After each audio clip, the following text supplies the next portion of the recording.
Dames en heren, volgens de traditie van deze universiteit open ik deze academische plechtigheid met gebed. Spiritus Sancti Gratia, illuminet sensus et corda nostra. Gaat u zitten.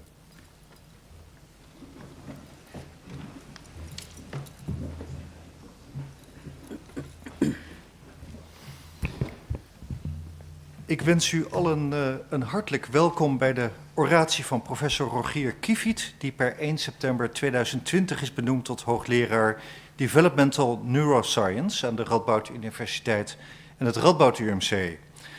Mijn naam is Jan Smit, ik ben decaan van de faculteit Medische Wetenschappen en vicevoorzitter van de Raad van Bestuur van het RadboudUMC en ik vervang vanmiddag rector Han van Krieken. Een bijzonder welkom aan de gasten van professor Kievit, in het bijzonder zijn partner, professor Van Harmelen, hier ook in het cortège aanwezig. Vorige week haar oratie in Leiden gehouden, dus het zijn hoogtijdagen voor de familie Kievit. Uiteraard ook professor Kievit senior, ook in het cortège aanwezig. De kinderen, Nova en Flynn. En ook de moeder van professor Kievit en de broers, oom en tante en ook de schoonfamilie. A very warm welcome to the guests from abroad. Although this ceremony will be in Dutch, the lecture itself will be in English. So I'm sure that you can follow the most important part of this ceremony. Als welkome gasten kent u professor Kievit natuurlijk maar al te goed, maar toch spreek ik graag nog enige woorden ter introductie voordat ik hem zelf het woord geef. Na een studie psychologie promoveerde hij in 2014 cum laude aan de Universiteit van Amsterdam, waarna hij als senior onderzoeker ging werken in Cambridge bij de Cognition and Brain Sciences Unit. Na een prachtige carrière in het Verenigd Koninkrijk keerde hij in 2020 terug naar Nederland, naar Nijmegen, waar hij aan de Radboud Universiteit een Hypatia Fellowship kreeg en hij benoemd werd tot hoogleraar Developmental Neuroscience. Hij is een veelbelovend academicus, zo haalde hij begin dit jaar nog de prestigieuze ECR Starting Grant binnen en werd hij door Nature Magazine als Rising Star genoemd. Het onderzoek van professor Kievit richt zich op de ontwikkeling van cognitieve vaardigheden in de levensloop van de mens. De liefde voor het brein schijnt al vroeg in zijn leven te zijn ontstaan toen hij op zijn 15e het boek The Mind's Eye van Douglas Hofstadter uit de boekenkast thuis haalde.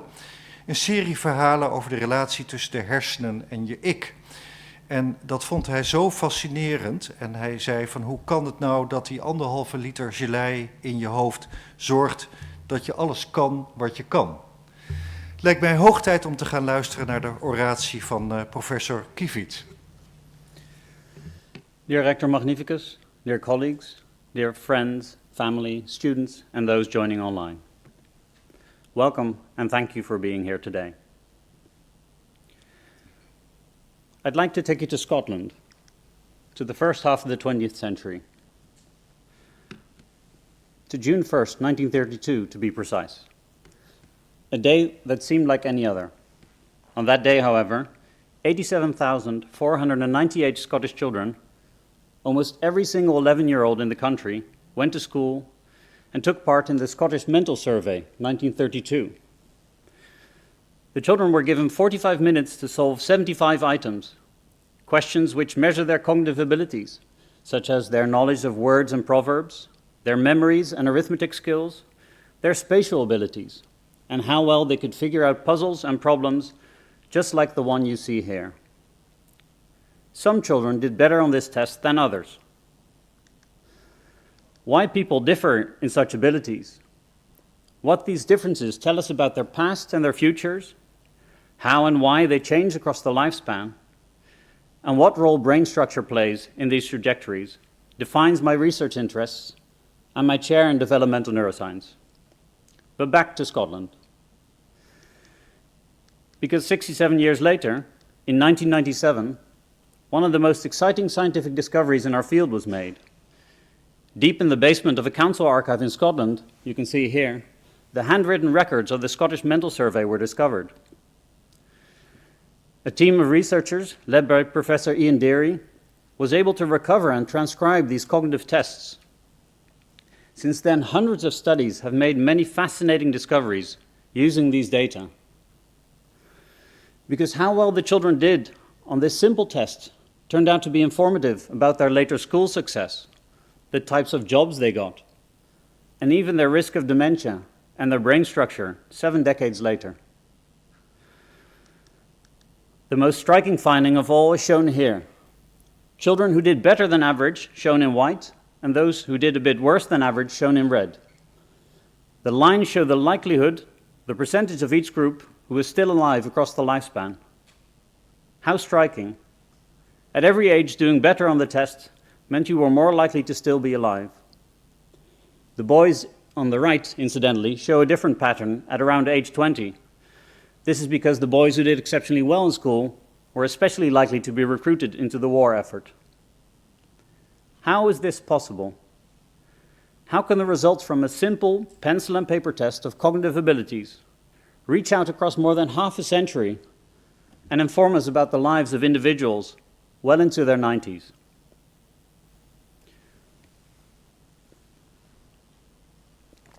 Today I will argue that these discoveries are possible because of quantitative models.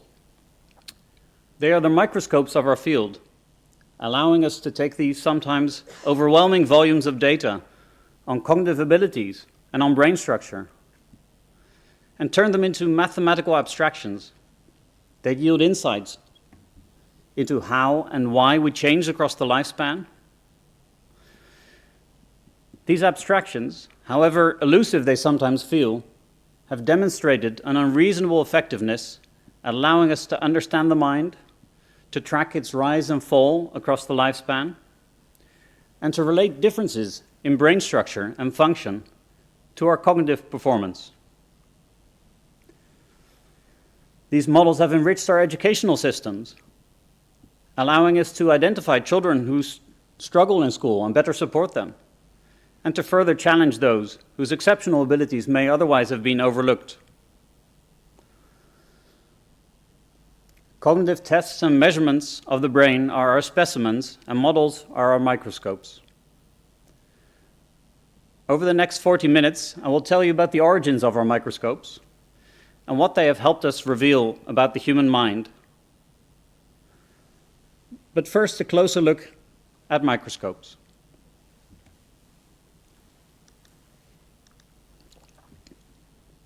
What is a microscope? It is a tool that takes a scientific specimen, something we want to study, and uses a lens to allow us to see what we cannot see with the naked eye. The very first microscopes were made by Hans and Zacharias Janssen, two spectacle makers from Middelburg, Zeeland, in the late 16th century. You can see one here. The refinements were made by scientific luminaries, including Galileo and Robert Hooke, pioneers who took thin slices and drops of fluid, tiny specimens and almost invisible animals, and saw them with new eyes. The publication of Micrographia by Robert Hooke in 1665 made us realize there was plenty of room at the bottom, a whole world of life and activity, literally beneath our feet. Innovations have continued apace, from electron microscopes to arguably the biggest microscope of all, the 27-kilometer-long Large Hadron Collider. It's no exaggeration to say that microscopes are one of the most important tools in scientific history. From the realization that we are made of cells, to germ theory, modern pathology, the structure of DNA, and the nature of matter itself. Microscopes overcome the limitations of our visual system and are powerful not just because they allow us to see the invisible, but because they allow us to think and to reason and to theorize about things we cannot directly observe. The same is true for my field of developmental cognitive neuroscience.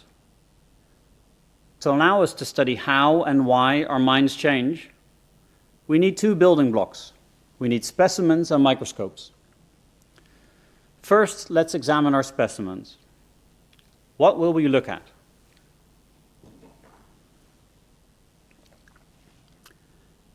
The very first specimens in psychology were case studies, individuals who were either intrinsically unique or studied in such detail as to be especially informative. These include famous, sometimes infamous examples in clinical psychology, such as the case studies of Sigmund Freud, and in experimental psychology of little Albert, a boy who was taught experimentally to be afraid of otherwise neutral objects. A case study that I assure you would no longer survive today's ethics committees. In my own field of cognitive psychology, Hermann Ebbinghaus took up the heroic task of memorizing thousands of digit sequences in order to map the mechanisms of memory. However, as informative as these case studies were, the field soon realized the inherent limitations of focusing on individuals alone. We needed data from more people, and we needed more data from people. We needed to study not just individuals of unique interest, but larger groups of people. How do people differ from each other, and why? One of the first efforts to measure cognitive performance in multiple children by Charles Spearman was perhaps not hugely ambitious, governed mostly by the proximity to his own house, but it set the stage for the emerging field of studying individual differences. Moreover, we realized we needed to go beyond the scope of only measuring cognitive ability, and we needed to include many other relevant factors, such as physical and mental health, genetics, the environment, access to and quality of education, and much more. One of the most fascinating sources of insight to cognitive performance was to study the brain. So how do we study the brain? Well, just like for cognitive performance, the early days of neuroscience were focused on studying unique individuals and case studies. These include Phineas Gage, whose railroad accident led to personality changes, and Henry Molaison, whose operation caused specific memory problems, and Louis Le Borgne, the inspiration for Hodor in Game of Thrones, whose brain damage taught us new lessons about language. Although the meaning and importance of these case studies is much debated, they strongly suggest some degree of functional specialization. Brain damage will have consequences that vary depending on the location and extent of the damage. But as with cognitive performance, a richer understanding could only come from techniques that will allow us to study many human brains and compare and contrast them. One of the very first inventions of modern neuroimaging is this machine from 1888. Proposed by Angelo Mosso, his idea was that greater mental effort would lead to increased blood flow to the head, causing the balance table to tilt. We've come a long way since then. It's much cheaper, though. The key invention for developmental neuroscience is the magnetic resonance imaging scanner, a machine that uses powerful magnetic fields to take 3D pictures of the brain. Here you can see one of the very first brain MRI images from 1978. As you will read, the subject is also the lead of the project, which is not entirely surprising, as I imagine asking someone, will you put your head into my scary, noisy machine that I've never tried on humans before, did not lead to a rush of volunteers. Several decades of improvements to MRI scans have allowed us to study and visualize the brain in increasing detail and nuance. If we want, we can even take these pictures of the brain and turn them into a physical copy, like the one you can see here. This is my brain, and we can use brain imaging to quantify a range of properties of our brains. How large is it? How thick is the cortex? And how curved is it, and how connected? And most importantly, what do these properties tell us about our cognitive performance? How likely are you to struggle or thrive in school if your cortex is thicker or thinner? How long will you be able to live and function independently into old age, with better or worse connections between brain regions? Am I standing here today thanks to or in spite of my brain? Neuroimaging has evolved rapidly. During my first PhD studies in 2008, I was able to study the brains of 104 people, which was enough to show off at conferences. Less than 15 years later, 104 people is luckily no longer very impressive. Studies such as ABCD and Biobank have now scanned tens of thousands of individuals and have made the data available to scientists across the world. Work done here at the RadboudUMC and Donders Institute by Sage Rutherford and André Marquand, as well as by Richard Bethlehem in my former academic home of Cambridge, have allowed us to make these lifespan charts, just like the growth charts for children of height and weight. We now have growth charts of the brain. We can compare your brain to the normative age curves and see where you fit. The curves you see here reflect not 104 brains, but 160,000 brains, some of which were measured in babies before they were even born. A monumental achievement made possible by team science and collaboration. So where do we now stand? We have collected our specimens, data on cognitive performance for multiple people. We've collected cutting-edge brain scans. Can we now simply look at our data and make any discovery we want? I'm reminded here of our daughter Nova. When she received her swimming diploma, we gave her a microscope. Nova and her friend Famke started out with the classics, such as the image you see here, which many will recognize as onion cells. Soon, however, their creative impulses took over, and they created this particular specimen. As you will see from the careful scientific annotation, this is called prutje, which loosely translates to mush or sludge. This specimen includes pumpkin, biscuit crumbs, water, mud, and various other things they were unwilling to reveal. Despite of, or possibly because of, the richness of our data, our specimens are often more like prutjes than onion cells. We know what we want to look at, but we don't yet have the tools to isolate the properties we care about. So we'll need some microscopes.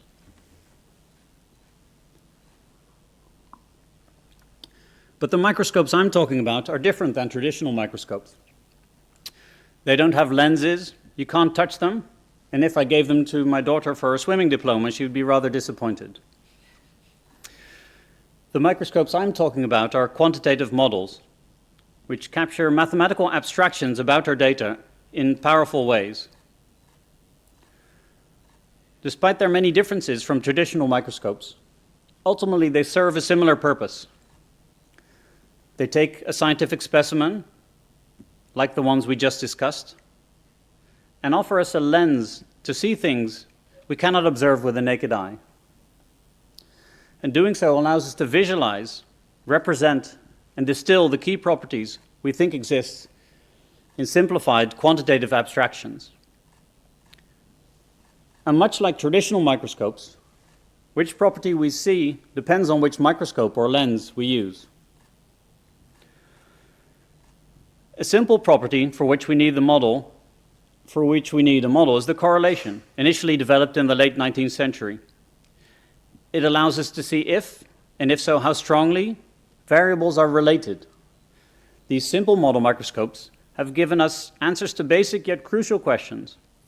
For instance, they have taught us that people who do better at one cognitive test tend to do better at all others on average. But the correlation was just the start. It was extended by Charles Spearman and others to develop factor analysis, the goal of which was to explain patterns of correlations across many variables. In other words, how do people differ across multiple tasks? I'll explain the value of factor analysis with an example from athletics. Think of the decathlon, a group of athletes who compete at different events such as the sprint, the high jump, and the javelin throw. Say you measure the performance of 100 athletes on each of these 10 events. These are what we call our observed scores. She jumped 1 meter and 40 centimeters. He ran the 100 meters in 12 seconds. One theory you might have is as follows. There are simply better and worse athletes, and the better ones outperform the others across all 10 events. This is what we would call a one-factor model. In other words, one factor which we can't directly observe, but we can infer, which we will call athleticism, explains all the differences in performance between the 100 athletes. Some have high scores on athleticism, and some have low scores on athleticism. But you might say, well, that's too simple. You might say, well, I think you need two factors. One to explain performance on events that require running and speed, and another for events that require throwing and strength. And different people will excel at these different dimensions or factors. Armed with these two hypotheses, we can use statistical rules to decide which is the better explanation of the decathlon performance we measure on our 100 athletes.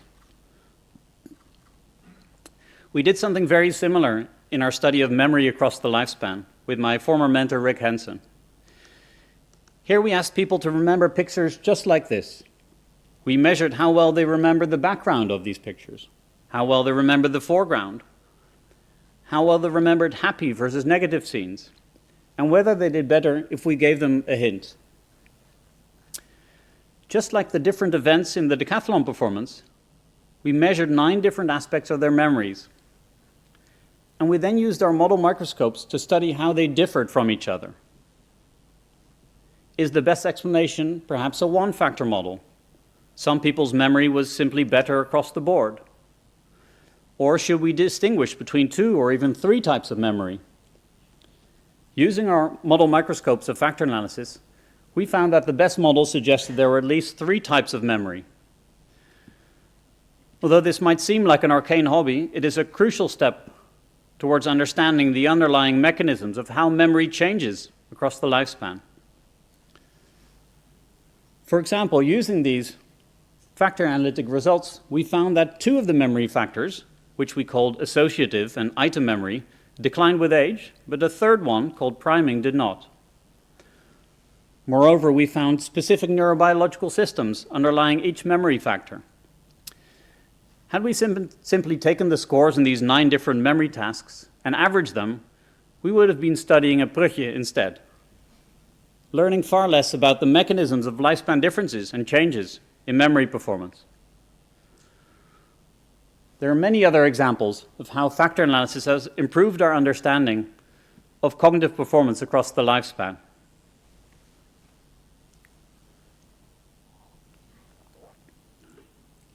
Across many studies, we tend to find that people with slightly larger brains, with more surface area, and with better connections tend to do a bit better on cognitive tasks. In the work I did during my PhD with Denny Borsboom, I used these model microscopes to test competing theories about the relationship between the brain and cognitive performance.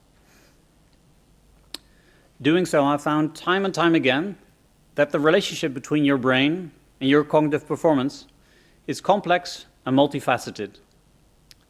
In other words, there is no single region in your brain responsible for a single cognitive ability. In the same way that strength and stamina and speed and balance all play a role in explaining our athleticism, different parts of your brain and different properties of your brain work together to support the profile of strengths and weaknesses that make you you. So what have we learned so far? We've learned that people differ in cognitive ability, and these differences matter. We've learned that we can use model microscopes to see the factors underlying these differences.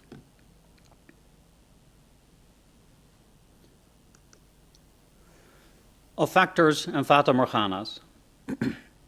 So far, I've enthusiastically endorsed the use of model microscopes to study cognitive factors such as reasoning, associative memory, and mental speed, and more. But what are these underlying factors? Are they real? How do we know? And does it matter? We need only to look back a century at phrenologists for a cautionary tale. According to phrenology, our skulls were covered in bumps and ridges, which supposedly reflected our personal traits. The Dutch wiskundeknobbel comes from this concept. Some of their traits, such as verbal memory and arithmetic, are still with us, but others, such as veneration and carnivorousness, have been abandoned. I brought one here, and I found, for instance, that the extermination factor on my skull is particularly pronounced. So maybe I chose the wrong career after all. Phrenology is thus a historical cautionary tale. How seriously should we take our factors? Should I even be allowed to summon these mysterious abstractions from our data? When should we take our factors seriously, and when should we abandon them instead? There is no single comprehensive answer to this question, but there are several small ones. First, we can see whether our factors do a good job empirically. Do they allow us to describe our datasets well? Do they fit new datasets similarly well? And do they generalize to other populations I haven't studied before? Secondly, do they map onto the real world? If you have a low score on a memory factor, do you also struggle with memory at school or at work? And what if the system breaks down? If we suggest there are 3 factors of memory performance, then we should be able to find at least some patients with brain damage in whom only 1 or 2 of the factors are affected. More generally, do we find converging lines of evidence from experimental, genetic, and developmental data that point to the same or at least similar factors? Finally, and most profoundly, is there a compelling alternative explanation that would explain our data equally well? If all of these lines of evidence point in the same direction, then it makes scientific sense to take our factors seriously, at least provisionally. All models are in some sense wrong and incomplete.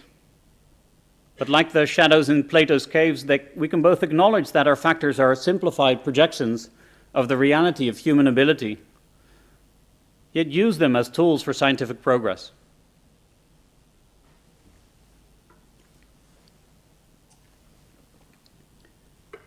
I therefore propose a constructive realism where we take our factors seriously as explanatory properties of groups of people, because this maximizes the scientific gains we derive from them if they are indeed real.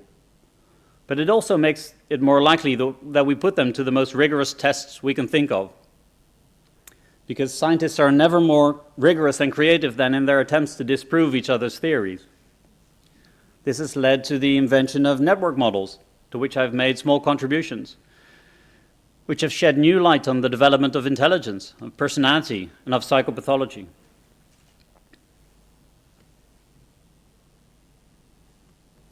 As scientists, we should always be willing to update our views. And if our favorite factors are slain by an ugly fact, we should eagerly embrace these new insights as progress bringing us slowly closer towards reality. These incremental steps forward, the occasional step sideways and even backwards, are an integral part of scientific progress. Our favorite theories and factors should not be hills to die on, but mountains to continuously climb. There's a second caveat to make here before I proceed. I've spoken about cognitive abilities and their importance for a range of life outcomes. And of course, brain structure and genetics certainly play a key role, but they do not fix our ability and our potential in stone. Many other aspects impact our cognitive performance. Many other things matter in life. Factors that affect cognitive performance include differential access to education, different access to opportunities across countries, across classes, and across historical time. It includes the impact of early adversity and economic disparity on the possibility to reach one's cognitive potential. Some historical use and misuse of these tests ignore the impact of these factors, hiding behind the mathematical machinery I've spoken of so positively today. Moreover, although cognitive performance is both intrinsically fascinating and one of the most strong predictors of a range of lifespan outcomes, it does not govern our moral worth as humans. Our son Flynn, if given an IQ test, would most likely try to eat it. That makes him no less worthy of being a human. Similarly, although cognitive performance predicts a range of life outcomes, so do other factors, such as personality and creativity, social skills, and a tendency to demonstrate positive adaptation following adversity. None of these caveats, however, change the fundamental importance of understanding differences and changes in cognitive performance. So let us zoom in even further.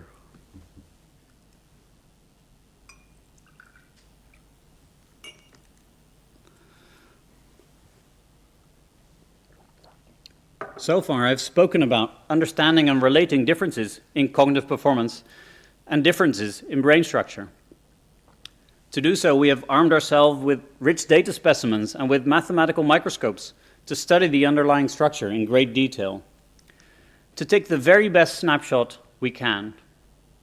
However, my chair is called Developmental Neuroscience. Development, whether early in life or in old age, is a process that unfolds over time. Yet so far, I've only spoken of cross-sections, of snapshots, of moments frozen in time. So how then do we study development? Well, usually we cheat. We write papers about development and aging. But what we really do is study people of different ages. We compare a 10-year-old to a 20-year-old and pretend we've studied adolescence. We compare people born during the Second World War to people born during the 1990s and pretend we've studied aging.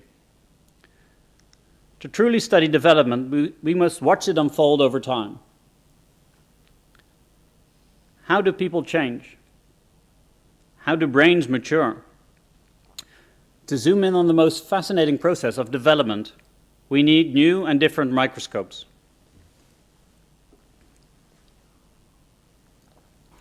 The model microscopes we use to see change go by a variety of names: growth curve models, latent change score models, linear mix models, and latent variable autoregressive latent trajectory models. I think we can all agree our field needs a better marketing department.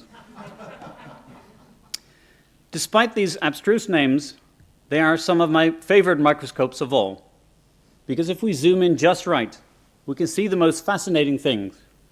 How quickly is a person changing? What is the shape of this change?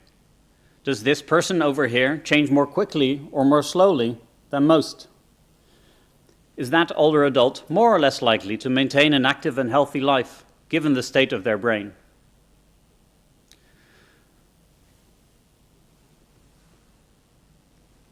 Studying development over time, we've made a range of exciting discoveries. Summarizing across hundreds of studies, we find approximately the following pattern. Almost all cognitive abilities improve rapidly in childhood and continue to do so until your late 20s and early 30s. Then, unfortunately for almost everyone in this room, they start to decline, slowly. This isn't an iron rule, however. Some abilities, like priming, barely change at all. Others, such as vocabulary and knowledge, improve until your 70s or your 80s. Moreover, this process isn't the same for everyone. Some people will decline much less or not at all, and others will improve well into old age. What about the development of brain structure? Here we know much less. Developmental studies in childhood suggest a pattern of increasing volume and connections until middle childhood, followed by a period of thinning and increased myelination. In this period, the connections we do not need are lost, and the connections that matter most are strengthened. Early evidence suggests that changes in brain structure in this period go hand in hand with changes in cognitive performance. However, our understanding of this process is still in its infancy. As Ivan Simpson-Kent and I discovered when we reviewed the literature in 2019, until very recently, there were more studies of dog fMRI than there are longitudinal studies of brain and cognition. There are many good reasons for dog fMRI, I should say. Just look. Luckily, this is no longer true today. We know a bit more about aging and the brain in older adults. Recently, Sofia Borges and I discovered that a decrease in surface area of your brain goes hand in hand with a decrease in cognitive performance. But much remains unknown. What is abundantly clear is that for a truly developmental neuroscience, the field must shift towards longitudinal data. In the final section of my lecture, I want to push this boat out even further and show you things we could not even see a few years ago.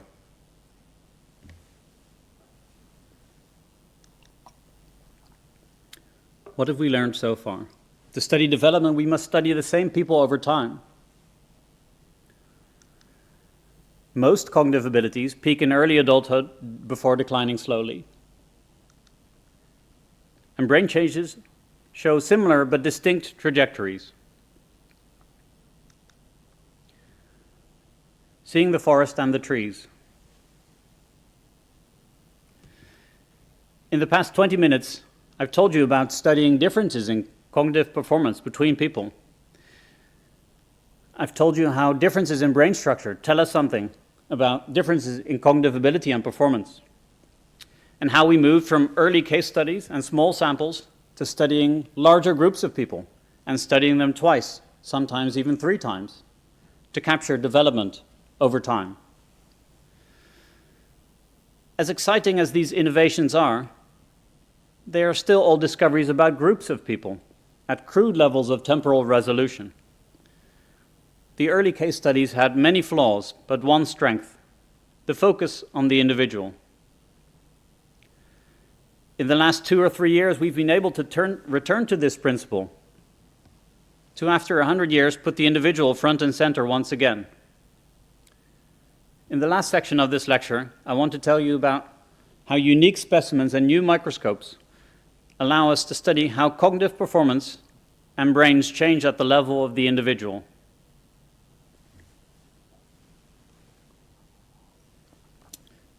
To measure cognitive performance, we long relied on pencil and paper tests, like the Scottish Mental Survey. They have many strengths, but one major drawback is that children will maybe do such a test once if you ask them nicely, and ask them again, they will chase you around the room with a pencil. And this has long limited our ability to see how learning unfolds within a child. However, unique projects such as Math Garden, led by Han van der Maas and Marta Stratemeyer, and Vector, led by Torko Klingberg, have caused a quiet revolution. Because they use tablets to turn these boring pencil and paper tests into enjoyable games. How enjoyable, you ask? Well, between these 2 platforms I cite here, that I collaborate with, almost 1 million children have made 4 billion items, billion with a B. And the data we can now look at for the first time since the last few years reminds me of Antony van Leeuwenhoek, who used this microscope in 1756 to look at water from his garden. And he saw, and the motion of most of these animalcules in the water was so swift and so various, upwards, downwards, and roundabout, that it was wonderful to see. Here, for instance, you see one child making hundreds of sums across a period of days, hours, minutes. Suddenly we can zoom in like never before, from years and months before to hours and seconds. We can use data like this to see one child getting better and then getting worse, having ups and having downs. But to be able to make sense of data like this, our standard model microscopes won't suffice. Over the past 5 years, Professor Ellen Hamaker has led the development of new kinds of models, new kinds of model microscopes called dynamic structural equation models. We can now capture and quantify these moment-to-moment, day-to-day changes in your cognitive performance, making visible things that were invisible even 5 years ago. For instance, does your performance suffer if you sleep poorly, if you just made a mistake, or if there's a lot of background noise in the classroom? Is having lots of these ups and downs a sign of being creative, of trying out different strategies, allowing you to grow more rapidly over years? Or are these ups and downs a sign of distractibility, of a lack of focus? Do children with certain types of brains show more of these ups and downs, and if so, why? In future work, I will use these new model microscopes to zoom in on childhood cognitive development in greater detail than ever before. A similar revolution is happening in our understanding of the developing brain.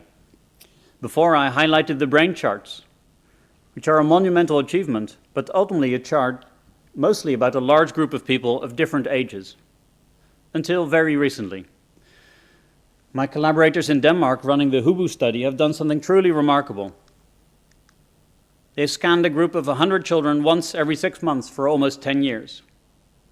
Every colored line here represents a child, and every dot an occasion where their brains were scanned.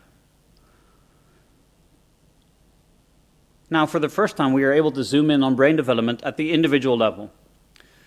Together with Delia Furman, we used a new model microscope called, one of those names again, a nonlinear random effects model.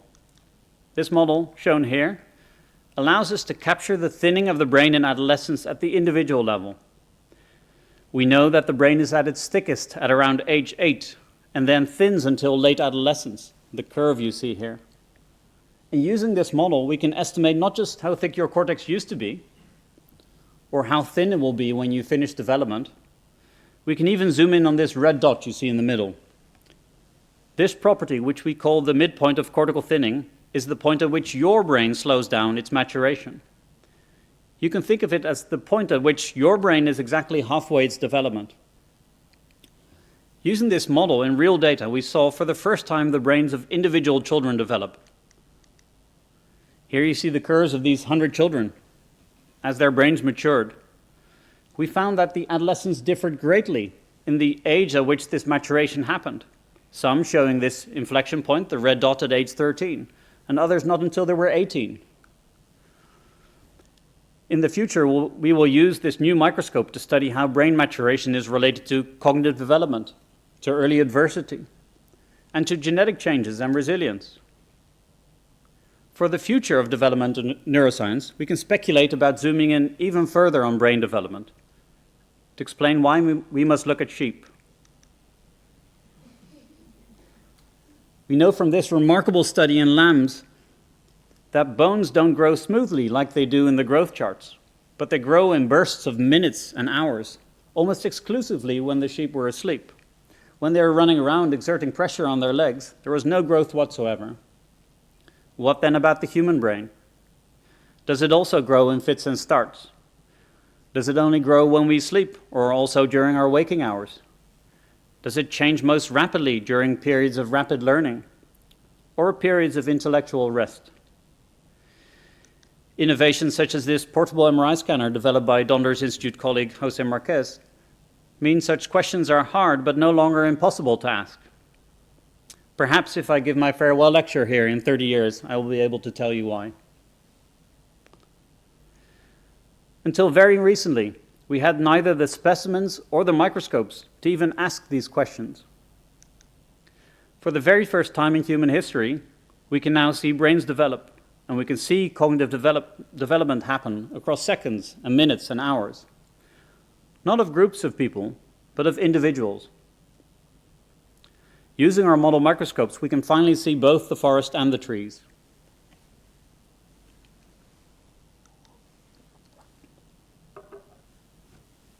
Seeing the future. Today I've told you that cognitive abilities differ between people, change across our lifespans, and play a crucial role in our lives. I've told you how quantitative microscopes help us to zoom in and out, allowing us to see the lifespan arc of cognitive and brain development and how they affect each other over time. The beneficial relationships between models and developmental neuroscience go both ways. Models are built to answer new scientific questions and adapted to deal with the challenges of new types of data. Conversely, methodological innovations allow us to realize scientific questions we didn't even know we had. How shall we as a field, and I in my chair, make the most of these opportunities in the next years and decades? First, we must be guided by team science. The time that a lone genius could hope to solve the mysteries of the brain alone in our laboratory are behind us. Large international collaborations allow us to combine forces, to share data and to work together.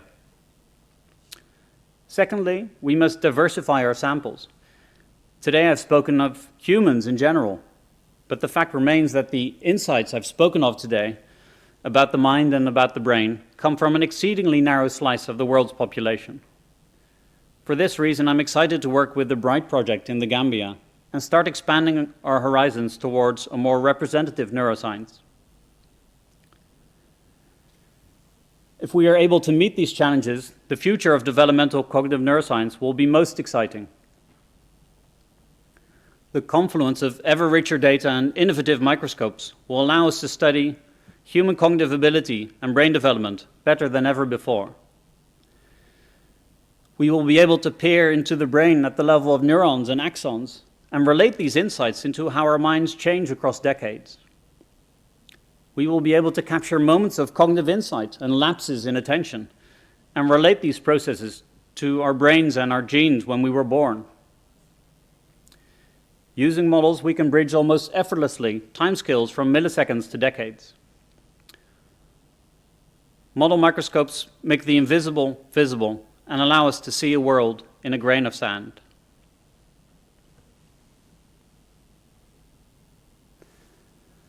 Dankwoord. I would like to thank the Executive Board of Radboud University and the Executive Board of the RadboudUMC for their confidence and support in my appointment. I would like to thank my new colleagues at the Donders Institute for making it such a welcoming place to work, even over Zoom. When I told a colleague in Cambridge I was coming here, she said the Donders is a dream, and she wasn't wrong. I'd like to thank my academic mentors during my career, Stephen Koslin, Denny Borsboom, Rick Hansen, and Sue Gathercole. Dear students and postdocs willing to work with me, know that I've learned a lot more from you than the other way around. Friends and colleagues in the UK, the Cognition and Brain Sciences unit was our home for almost 9 years and supported me in transitioning from PhD student to postdoc to group leader. Cambridge will for always be in our hearts. Friends, family, neighbors, and colleagues, in person and online, thank you for sharing today with us. Lieve vrienden, sommigen al 25 jaar. Wat mooi om dit moment met jullie te kunnen delen. Mijn familie en schoonfamilie, inclusief Thijs en Anneke, wat mooi dat jullie er helemaal bij kunnen zijn, helemaal uit Zweden. Opa Jopie, niet veel Oratie zullen 4 generaties aanwezig hebben. Nieuwe broers en zussen, Tessa, Cornelia, Fabian, Jasmijn. Mijn niet zo kleine broers, Arthur en Erik. Toen ik in 2011 met Anne-Laura trouwde, moest ik een contract tekenen dat ik, ook als ik hoogleraar mocht worden, ik een grote broer moest blijven. Bij deze. Papa en mama, ik moest er door mijn promotor op gewezen worden dat het opmerkelijk was dat ik ondanks jullie carrières geen prestatiedruk ervoer. Dank voor jullie onvoorwaardelijke steun al die jaren. Door jullie durfde ik en we meerdere keren een sprong in het diepe te wagen. Zelfs wanneer mensen vroegen wanneer ik nu eens een echte baan ging zoeken. Lieve Anne-Laura, je bent de meest veerkrachtige persoon die ik ken. Of beter gezegd, tot nu toe veer je dynamisch terug naar uitdagende gebeurtenissen. Nog heel veel jaren samen. Lieve Flynn en Nova, wat ben ik blij dat jullie er zijn. Ik heb gezegd.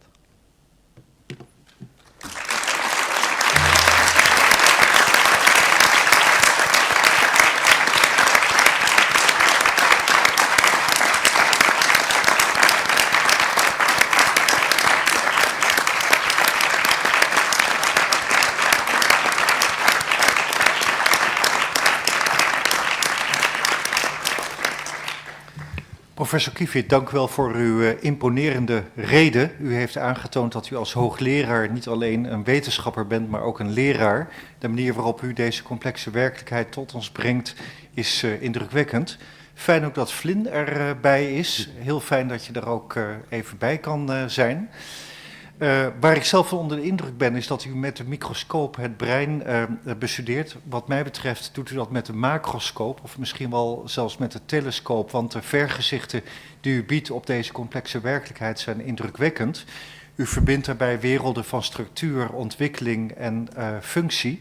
En dat zijn denk ik componenten waar we in de wetenschap voortdurend door geïntegreerd raken.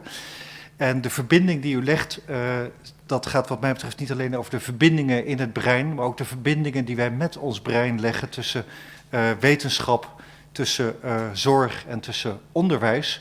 Maar ook de verbindingen die we leggen tussen het bedrijven van wetenschap en de grote maatschappelijke vragen waarvoor wij gesteld zijn. En wat dat betreft denk ik dat uw werk ook ons enorm helpt om de complexe vragen van deze tijd op een andere manier te bekijken dan we gewoonlijk doen.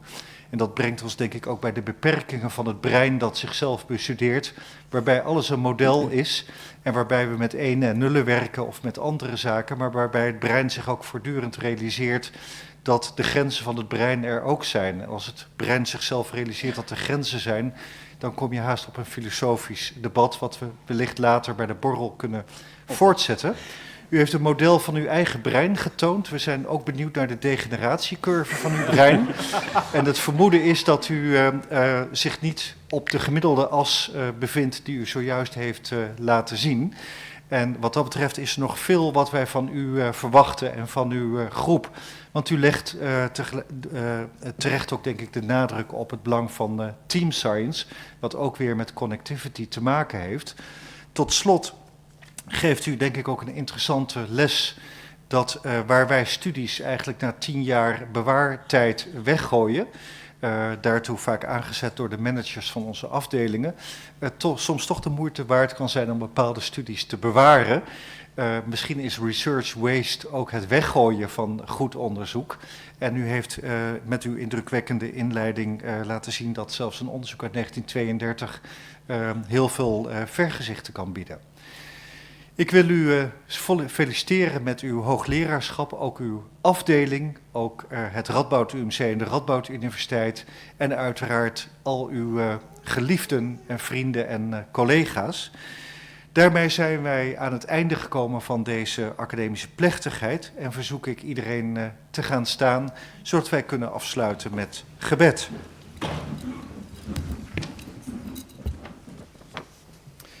Gratias tibi archimus, omnipotens Deus, pro omnibus beneficiis tuis, qui vivis et regnas per omnia saecula saeculorum.